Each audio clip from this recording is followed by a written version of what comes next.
Hi, everybody. I'm Lisa Campion, and this is the Quantum Mystic Podcast. Here with my bestie and the co founder of the Quantum Mystic Mystery School, Jane Bear.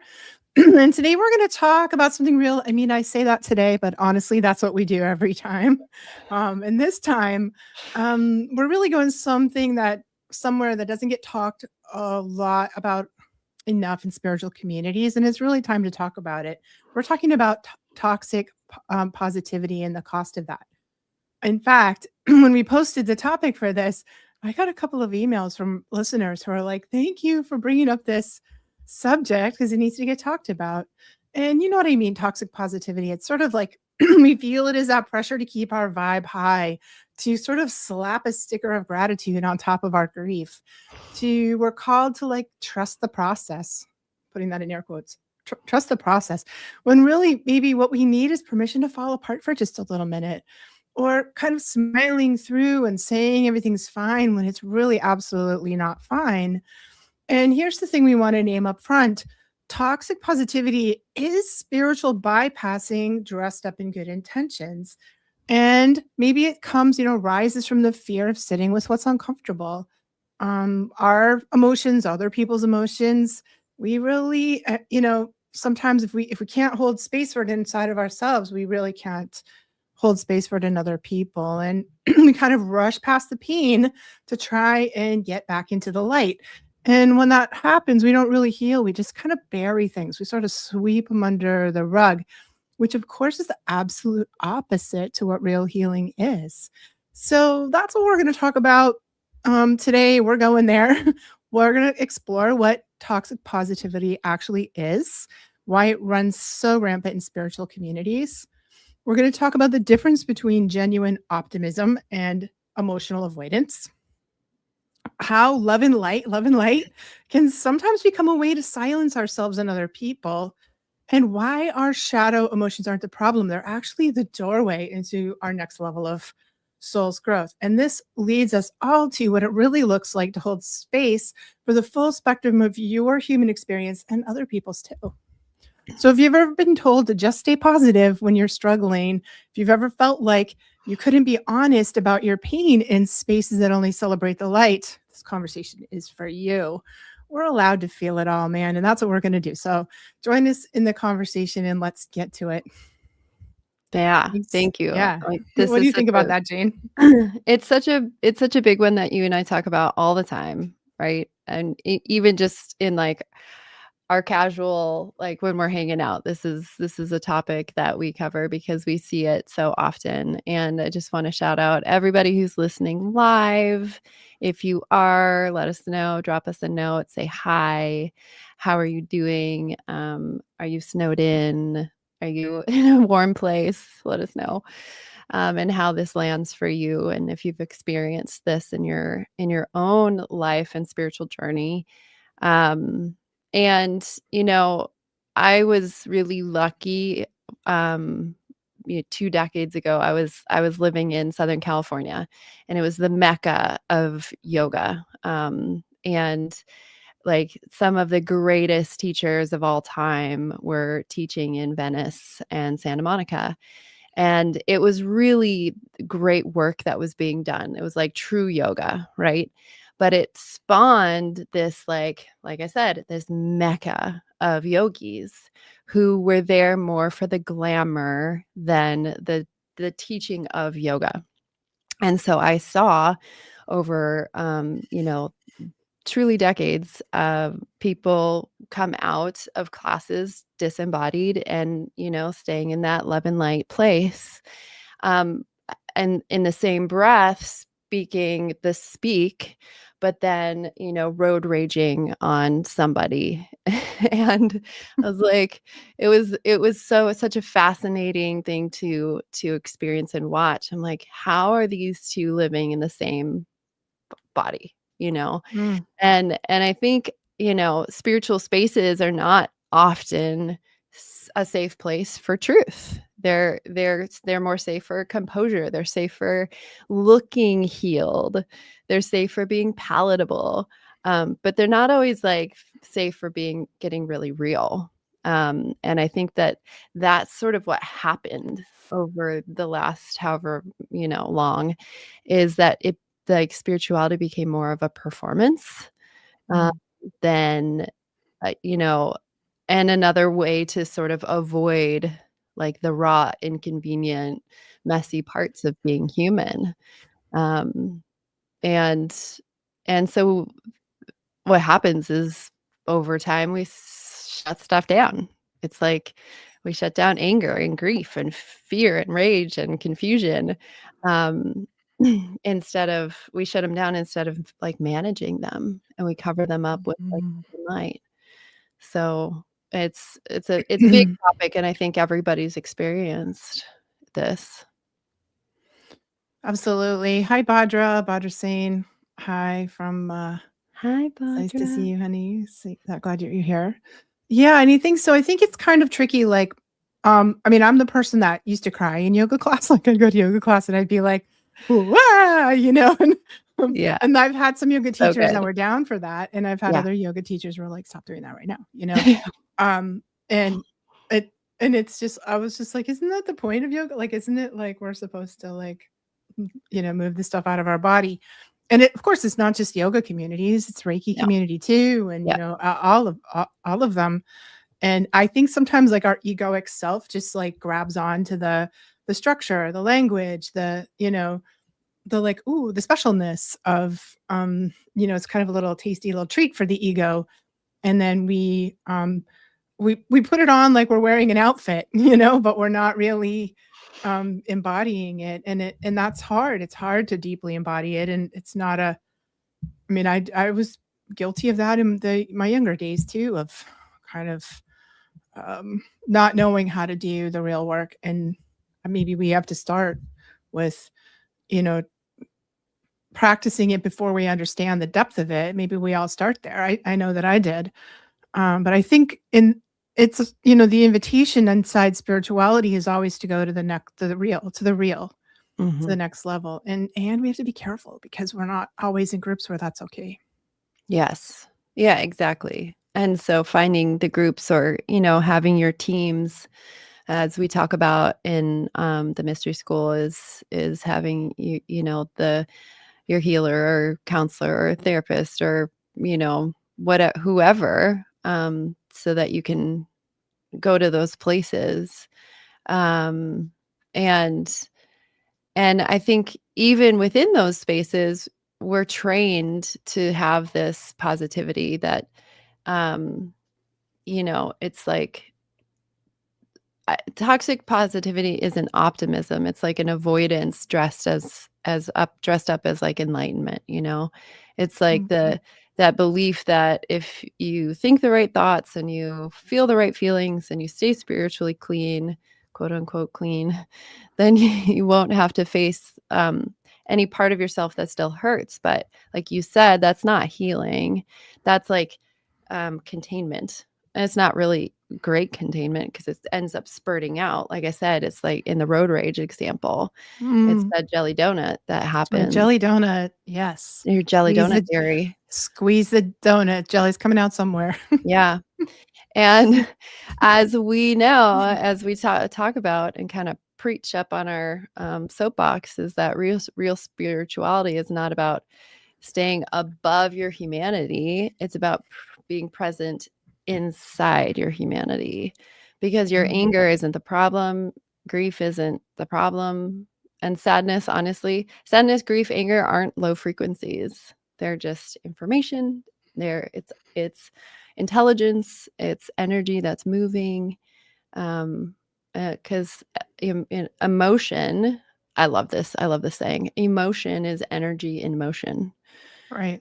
And when we block it, there's no hope for enlightenment. If there ever was the No. desire, we become tight Yeah. and controlled and disconnected. And Mm. and our nervous system gets all whacked out. I found this really rampant in the like law of attraction community, Yes. because if we go with the idea of, you only get what you vibrate, and Yes. people are like, wanting to manifest more money or wanting to, and the law of attraction is a thing. I mean, it's one of the primary spiritual universal laws. That's true. But I think a lot of times, like, there was a lot of shaming and blaming and like, oh, you're never going to get what you want if you're so negative. Like, and then it kind of, well, what do we do with our negative? Like, I remember being like, "Oh, I'm not going to be able to attract anything because I have all this inconvenient feelings, and Right. am I blocking my ability to manifest if it was really a conundrum. There's some sort of setup, I think, in that. I mean, not intentional, but there's like a real mind screw in Yes. that dynamic, like, oh, because now you're blocking your manifesting, and that would freak me out. And now I'm like, oh my God, now I'm freaked out. And I'm like, I'm even more ruining it, like, dang, that's a trap. Yeah, because a lot of the law of attraction was taught in a thought-based process. It's your thinking manifestation, but really it's a full embodiment. It's a felt sense through the body manifestation, conscious manifestation. We're always manifesting. And so, but there weren't any tools given for how to move out and feel the stuff, feel the things. We need to feel the things. Um, you know, and this goes back to the love and lighters, which I lovingly, compassionately call them. But it's where love and light gets distorted because, love becomes this like politeness and light becomes denial. And you can really see this because, the honesty of how you're feeling feels like a threat. To Yeah, it's almost like like the you love said. and light has become like a curse. Like, Right. like it's what you say when you want to end the conversation, or you don't want to Yeah. get into it, or you're like slapping some, let's slap something Yeah. on this to make it stop. Like, ooh, love and light. Love and You light. know, I'm not feeling that. I'm not going there. Don't bring yeah, that love and energy light to here. like there's some kind of like get that gross emotion away from me. Ew, love and light. Yeah. And it Yeah. feels almost like I don't know if it's said in I've had it said to me with so much, like, venom behind it, with so much, Yee. like a curse, Eh. Yeah. Yucky. Yeah. Yeah, and it's that toxic positivity that really is, it's fear disguised as, like, virtue, you know, or fear disguised Mhm. as discomfort. But it's like it's this fear of depth, fear of being with what can't be fixed quickly. Yeah. Yeah. Eliza says, it's like, "Bless your heart." Bless your heart's like this Southern version of like, It's "Oh a my god, Southern you're such an version. idiot. Yeah. You're such an idiot." Well, they don't I've say that. They say, definitely "Bless your heart." I've had that, like, the true bless your heart where it comes from such a pure place, and I've had the not the pure place, and the pure one feels so good, but the other one does not. Um, but yeah, I mean, there's, like, a difference between real optimism, because 'cause we're not saying, don't bring in optimism, but there's a difference between that and, like, emotional avoidance. Because I think real optimism says, "I can feel this and still trust myself. I can feel what I'm feeling and still trust myself and those around me." And, like, the emotional avoidance says, "I can't feel this or I'll fall apart," you know? Um, and I think optimism doesn't, optimism doesn't try to rush to fix. It will it's honest and it listens, and it sort of trusts the process of feeling where this avoidance, this love and light, rushes towards light to escape the dark, and it Yeah. avoids to manage, it avoids all the feelings to just appear being healed. And we really need to know the difference within ourselves. Absolutely, and I think real optimism happens automatically, normally, like, when you free some space in your heart. Let's say you're full of grief or anger or rage or, you know, shame, all the hard ones. and you work through that. You have like, you like process it, you move it out of your body, you process it, you express it, you feel it, and then there's like room in your heart for real optimism, like it's Yeah. almost like our heart naturally moves into a state of upliftment and joy, and until the next round of goo Yeah. kind of comes up to be. Like, I don't know if it's something that we chase, Yeah. or if it's just something that emerges when we've gotten rid of some of the, processed out some of the harder emotions. I agree with that. It's not something to chase, and it's not necessarily something to mask. I think that that can be a learned behavior, is be optimistic, is Yeah. to stay positive. And there's something to not dwelling in the negative for sure, Mhm. because that can create more, like, just, you know, in that way, it does kind of attract and allows our lens to see only the negative. And Um, there's a thin line there. Like, how do we tell the difference right? between, like really like not swimming around in the negativity and victimhood to feeling it? Like, where's the line? I don't know. What do you think? I think it's like a regular check-in, and it goes back to managing our own energies. So if we're if within our energy field we have a whole bunch of muck, we're not centered, we're thinking about, we're not present, we're not grounded, like, it's going to be really hard. We're going to kind of feel heavy, and we're going to look more towards that mucky stuff. It's going to be hard to stay optimistic in the world, and we're going to end up continuing to see, all the bad stuff. And we might then end up doom scrolling, and then we might turn on the news and have to watch the news all the time. And it becomes kind of a spiral. But I feel like if we keep our energy bodies clean and clear, like we do our grounding practices, as we teach energy hygiene in the mystery school, there's a whole protocol to do, and then if we are able to really keep up with our own spiritual practices, we can stay present with what is right in front of us. And then we can discern the difference between, oh, that's external stuff that's kind of pulling me down. And all Mhm. that is going to always want our attention, right? Right. Um, it takes effort. It takes our awareness. It takes daily practice to focus and turn towards the light. But what I notice in my experience is when dark and light come, like, head to head, light always wins. Light always wins in any situation around the entire universe.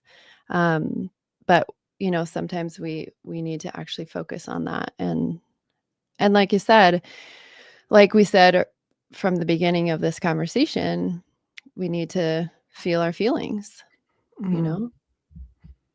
I don't know, that's what I think.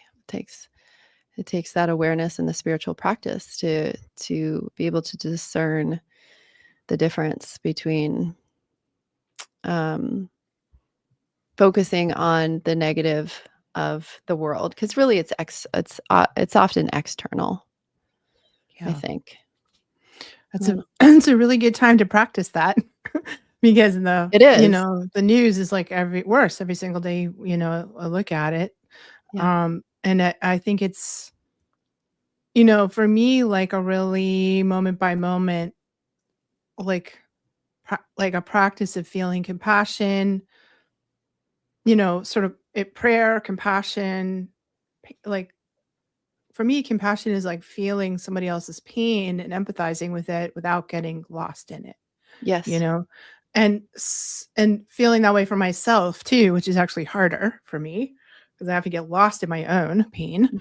Mm. So it's for me, keeping my heart's really hard to live in the world with an open heart. Dang. Like, ouch. It's an And act of rebellion. it is an act of rebellion, and I think it's an act of spiritual maturity. Yep. to sort of feel like, see, not close your eyes and turn away, to see the pain of the suffering of the world.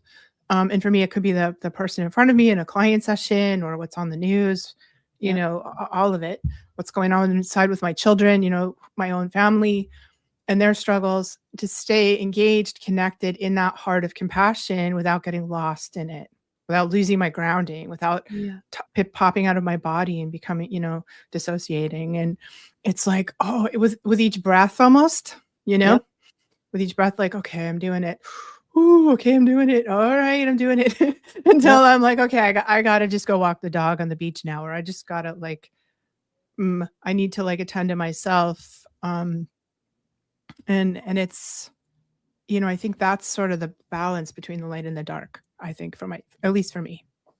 And it's so true because, we teach meditation. I teach meditation like all the time.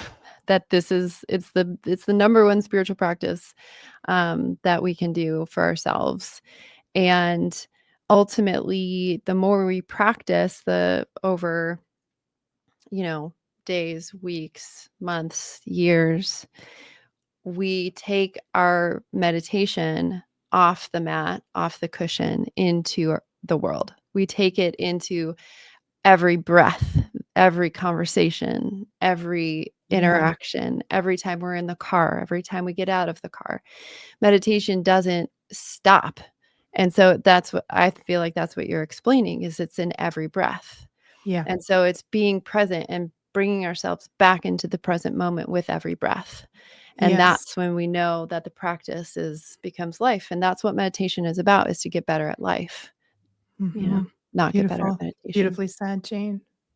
And I love what Gail said here too, that grief and gratitude are two sides of the same coin when it comes to this balance. I think that's so true. Like we sort of can't have one without the other. It's like love Yeah. and grief, like we feel grief because we really love, you know?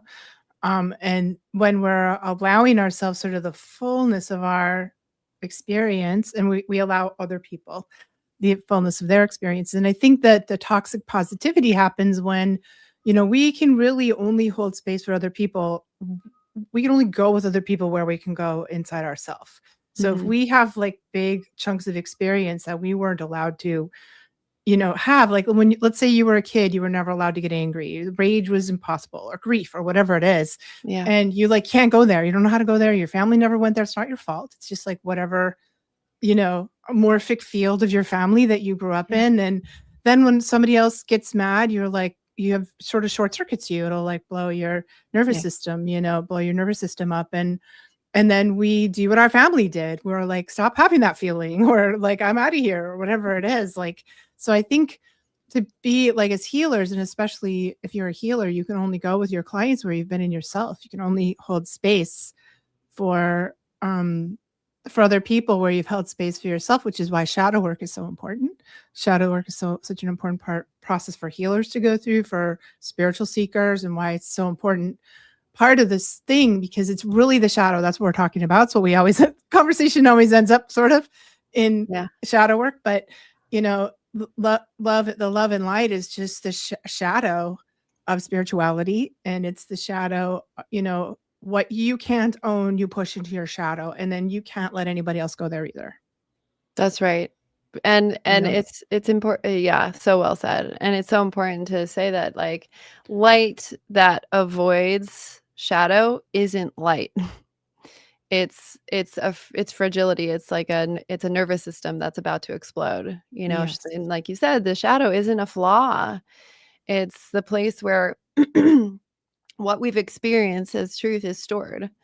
Our Mm. our jealousy, our anger, our grief, our fear, it shows us, it's the opportunity to show us just what, like, jealousy shows us what we want, and anger shows us where our boundaries were crossed, and grief shows us, what mattered, and your fear shows you where you still believe, you're alone or abandoned or whatever it is. And these emotions they're not obstacles, they're opportunities. Yeah. So So well said. it's important. That's why this work, the shadow work, like you said, I mean, it's the it's the doorway and the hallway and the and the tunnel and the And the bridge destination. and the All of it. destination to Yeah. actually feeling love and actually being the light. Right. One of my spiritual teachers says the point is to get to the place where there's nothing you can't be with. Yes. There's nothing you can't. Thank you, Giovanni. There's nothing you can't be with. Geo. And there's nothing you can't be with in yourself. There's nothing you can't be with in other people. That's it. Right. That's it. Yeah. Yeah. Yeah. It's all intelligence. And, it's not to say that it's easy. We can break it down in a simple way, but that it's not easy. We understand Yeah. that. And that's why we created a 3-year school program to help with this. Yeah, because it's not easy to do alone. I think we need, mentors. We need a community. I always say it's like trying to look at the back of your own head. You need a mirror, and Yeah. and teachers in a group in a community are like the mirrors. I mean, in your whole life actually is Yeah. a mirror. But I think I've never been able to do it alone. I think Jane, you've done a lot of it on your own, which I always like hats off to you. Like that seems like a miracle to me. That you were It able was. to do a Yeah. lot of it on your own. I never really have been. I've always needed that teacher, spiritual teachers, and I've had some really, really great ones. Thank you, God, for Yeah. sending me the right spiritual teachers. Yeah. But I think it is like, I think we're both committed to helping other people get there easier than we did. You know what I mean? Like, Yeah. we created a pathway, Yeah. that can help you not have to sort of thrash around like we did. Yeah. Absolutely. And it's worth saying also just about this toxic positivity that, you know, eh, it's something that um allows us to have all the whole gamut of feelings, right? We can feel like clear and confused and strong and certain and shaken all in the same day. But we're not rushing to to heal that and to make other people comfortable, because Right. that's what we've been doing. Yeah. And so we allow ourselves to process and have our own rhythm, our own timing for what that looks like. So that we're not trying to put up an appearance, because you know true I don't even know what to call it, because enlightenment is sort of abstract, but like this feeling of true like oneness or wholeness. It's not constant peace necessarily, but it's constant presence. And when we have constant presence, there is a peace that comes with that. Yeah, I think it's not like you're just gonna be happy all the time, although sometimes for me, it's like I'm happy more Yes. often, and the joy I feel is deeper and more real. Yes. But I think it goes back to it's like equanimity. Equanimity, there's nothing I can't be with is kind of That's it. that's equanimity. Equanimity. So, like, I'm really sad now, okay, I'm really, like, grief now, okay, now I'm really joyful, okay, like, um, that's I think that's it, and it is constant. It's, like, moment by moment, breath by breath, feeling by feeling, thought by thought, Yeah. you know, yeah, I think it takes sort of radical self-insight and a Yeah. commitment to to that process, even when it's dicey, even when it's uncomfortable, and even when we're in the dark night of the soul and sort of having unrelenting grief or unrelenting depression, like, can you stick with it? Yeah. Right. Yeah. And then we do, life dishes us situations where we get to practice that a lot, Yeah. you know? Thanks, Yeah, life. and that's why we're in Earth School. That's why we're here, is to Yeah. practice it a lot, you know? It's not Yeah. our human experience is actually meant to look this way. Right. That's why it's so bumpy. That's why it's so And bumpy, there's so much friction because like a roller There's coaster. but if there was smooth ride, we'd have no chance to practice. Yeah. Yeah. Yeah. This is, I feel like an ongoing discussion because it does feel so nuanced sometimes. So I know we'll keep talking Mm. about it, but this was a good one. It's a really good Yeah. one. Super good. Yeah. And if you want to find out more about our school, we'll be starting another cohort soon that you can find us at quantummystic.com. And if you're looking for me, you can find me at lisacampion.com. I work with psychics, healers, and empaths to help them fully step into their gifts because I think the world needs all the healers it can get. And I Yeah. recommend you work with Jane. Jane is an incredible also healer and psychic. You can find me at Jane Bear Healing Studio. And I do work one-on-one and in groups and work on healing the root cause of whatever anyone's going through. Um, and and I've been a little sleepy on social, but definitely, you can hit me up at the Jane Bear, because I'm working on being a little bit more. Are we all working on being a Yeah. little bit more active? But I like the community building. It's great. And I love these conversations. And thank you everyone for joining in with us live. And if you're listening um, on the podcast, thanks for listening. And make sure you like and subscribe and comment and all the things. We love having you here. And thanks for being here. And we'll see you next time.